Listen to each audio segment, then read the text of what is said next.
मुंबईतील समूह विकास योजनेअंतर्गत जुन्या इमारतींमधील भाडेकरू आणि रहिवाशांना नवीन इमारतीमध्ये जागा देताना नोंदणी शुल्क माफ करण्याचा निर्णय राज्य सरकारने घेतलाय। समूह पुनर्विकासासाठी सवलत देत महसूल मंत्री चंद्रशेखर बावनकुळे यांनी 400 ते 600 चौरस फुटांपर्यंतच्या घरांचं नोंदणी शुल्क माफ करण्याचा निर्णय जाहीर केलाय।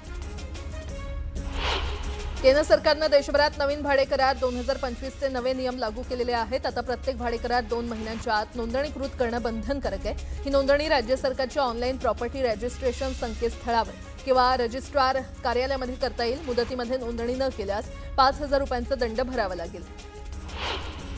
भारतात आणि आंतरराष्ट्रीय बाजारपेठेमध्ये सोन्याच्या किमती एका वर्षात 50% जास्त वाढल्या असल्या तरी भारतीयांच्या सोन्याच्या खरेदीवर कोणताही मोठा परिणाम झाला नाही। उलट सणांचा हंगाम आणि लग्नाचा हंगाम सुरू होण्यापूर्वी सोन्याची मागणी आणि आयात दोन्ही वेगाने वाढली। ऑक्टोबरमध्ये भारताची सोन्याची आयात 172% वाढून 165 टन झाली। नवीन आधार ॲपद्वारे कागद न वापरता ओळख शेअर करता येईल आणि आधारशी संबंधित पूर्ण किंवा निवडक माहिती पडताळून पाहण्याचा पर्याय मिळणार आहे। एका अधिकृत निवेदनात ही माहिती देण्यात आली असून नवीन आधार ॲप तयार करण्याचे काम सुरू आहे। मुंबईतील गारेगार वातावरण कायम असून गुरुवारी किमान तापमान 17° होतं तर ठाण्याचे 20° इतकं तापमान नोंदवण्यात आले। उत्तरोत्तर यामध्ये आणखी वाढ होईल आणि हे तापमान 20 ते 22° दरम्यान नोंदवण्यात येईल अशी माहिती हवामान खात्याकडून देण्यात आली आहे। यावर्षीच्या डिसेंबर अखेर दहिसर ते काश्मीरा मार्गावर मेट्रो सुरू करण्याचं नियोजन असून मीरा भाईंदर वासियांसाठी हा एक आनंदाचा क्षण असणार आहे। तब्बल 14 वर्षांच्या पाठपुराव्याला यश येत असून मीरा भाईंदर वासियांचं स्वप्न पूर्णत्वास येत आहे अशी माहिती परिवहन मंत्री प्रताप सरनाईक यांनी दिली आहे। म्हाडाच्या पुणे मंडळातर्फे पुणे, पिंपरी चिंचवड आणि पीएमआरडीएसह सोलापूर, कोल्हापूर आणि सांगली जिल्ह्यातील विविध गृहनिर्माण योजनेतील 4186 घरांच्या लॉटरीसाठी मुदतवाढ देण्यात आली आहे। अर्ज सादर करण्याकरता 30 नोव्हेंबरच्या रात्री 12 वाजेपर्यंत मुदतवाढ देण्यात आली आहे। पश्चिम रेल्वेवर एप्रिल ते ऑक्टोबर दरम्यान 19 लाख विनातिकीट प्रवासी आढळले। त्यांच्याकडून 121.67 कोटींचा दंड वसूल करण्यात आला असून गेल्या वर्षीच्या तुलनेमध्ये विनातिकीट प्रवासी दंड वसुलीच्या संख्येत 51% वाढ झाल्याचं अधिकाऱ्यांनी सांगितले। मध्य रेल्वे इथे अपघात प्रकरणी आरोपी असलेल्या मध्य रेल्वेच्या दोन्ही अभियंत्यांवर 9 डिसेंबरपर्यंत कोणतीही कठोर कारवाई करू नका असे तोंडी निर्देश मुंबई उच्च न्यायालयाने गुरुवारी ठाणे लोहमार्ग पोलिसांना दिले।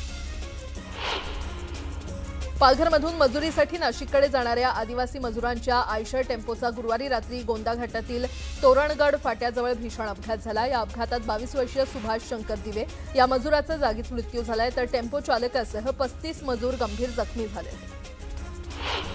महाराष्ट्र राज्य हुतात्मा स्मृती दिनानिमित्त माजी मुख्यमंत्री उद्धव ठाकरेंनी मुंबईतील हुतात्मा चौकातील हुतात्मा स्मारकाला पुष्पचक्र अर्पण करून अभिवादन केलं।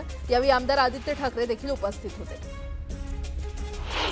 एकीकडे मुंबई काँग्रेसच्या शिष्टमंडळानं मुंबईत आघाडी करण्यासंदर्भात शरद पवार यांची भेट घेतली असतानाच दुसऱ्या दिवशी गुरुवारी राष्ट्रवादी काँग्रेस शरदचंद्र पवार पक्षाच्या कार्याध्यक्षा सुप्रिया सुळे यांनी मुंबईमध्ये उद्धव सेनेसमोर बरोबर युतीचे संकेत दिलेत। त्यामुळे शरद पवार गट कुणाशी युती करणार याबद्दल उत्सुकता वाढली आहे। लोणावळा नगर परिषद निवडणुकीआधी भाजपला मोठा धक्का बसलाय। प्रभाग क्रमांक 3 मधील भाजपच्या उमेदवार अश्विनी लाड माघार घेणार आहेत। राष्ट्रवादीच्या उमेदवार लक्ष्मी पाळेकर निवडून येण्यासाठी आमदार सुनील शेळके यांनी ही खेळी केल्याची चर्चा आहे। लोणावळ्यामध्ये अजित पवारांच्या राष्ट्रवादीला शरद पवारांच्या राष्ट्रवादीनं बिनशर्त पाठिंबा देण्याचा निर्णय घेतलाय। यामुळे लोणावळ्यातील राजकीय समीकरण बदलणार असून आमदार सुनील शेळके यांनी भाजपला कोंडीत पकडण्याचा प्रयत्न केल्याचं बोललं जातंय। जनता दलचे राष्ट्रीय अध्यक्ष नितीश कुमार यांनी गुरुवारी बिहारचे मुख्यमंत्री म्हणून 10व्यांदा शपथ घेतली। गांधी मैदानात आयोजित या सोहळ्यात राज्यपाल आरिफ मोहम्मद खान यांनी मुख्यमंत्री नितीश कुमार यांच्यासह मंत्रिमंडळातील 26 सदस्यांना पद आणि गोपनीयतेची शपथ दिली। विशेष म्हणजे या मंत्रिमंडळात भाजपचे 14 आणि नितीश कुमार यांच्यासह जेडीयूचे 9 मंत्री आहेत।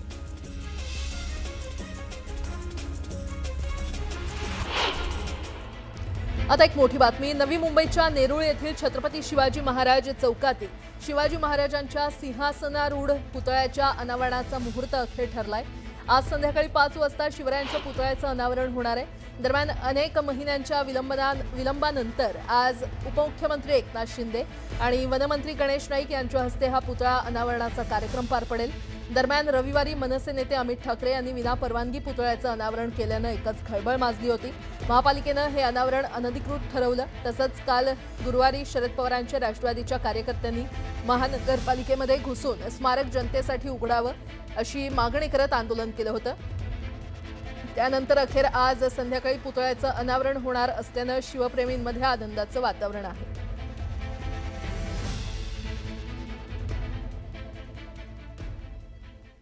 पुन्हा एकदा बातम्या वेगवान स्वरूपात।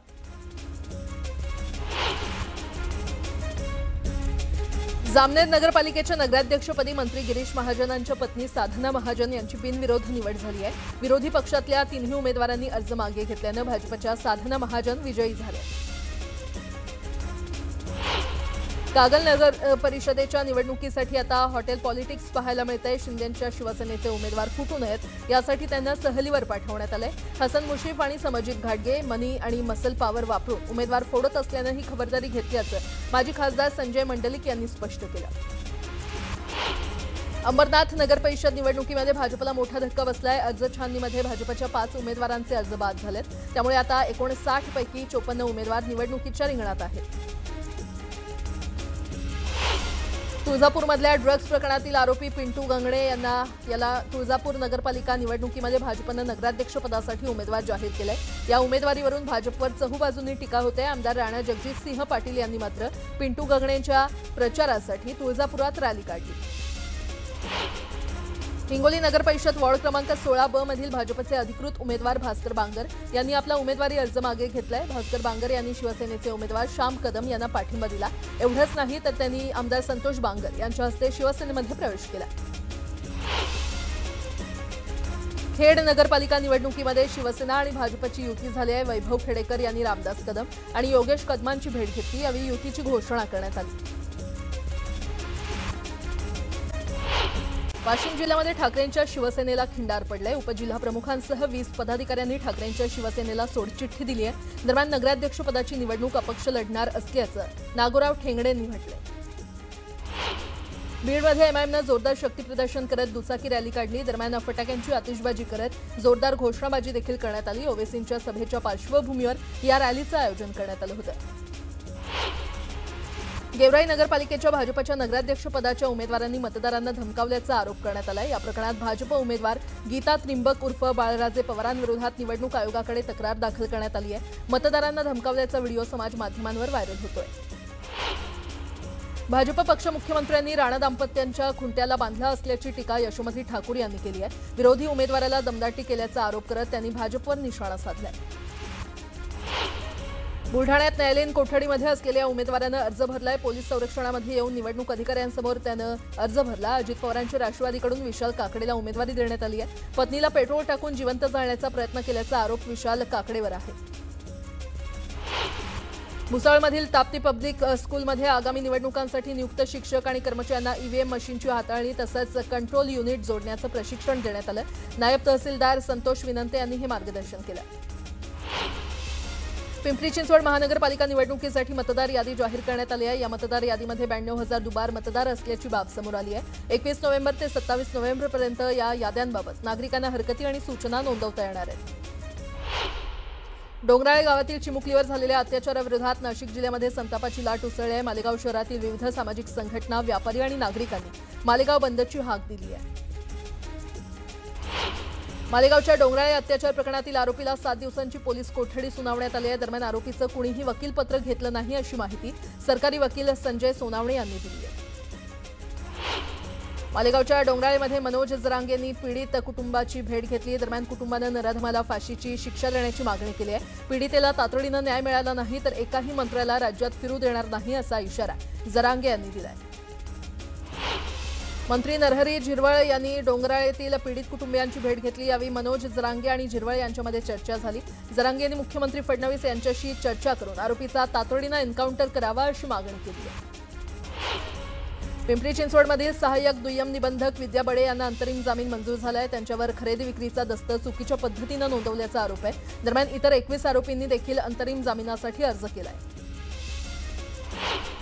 वसई विद्यार्थिनी मृत्यू प्रकरणात शिक्षिकेला 12 डिसेंबरपर्यंत न्यायालयीन कोठडी सुनावण्यात आलेली आहे। तर शाळा प्रशासनावर देखील कारवाई करण्याची मागणी नातेवाईकांनी केली आहे। 3 दिवसांपूर्वी आंध्र प्रदेश पोलिसांच्या चकमकीमध्ये देशातला सर्वात मोठा माओवादी हिडमा ठार झाला होता।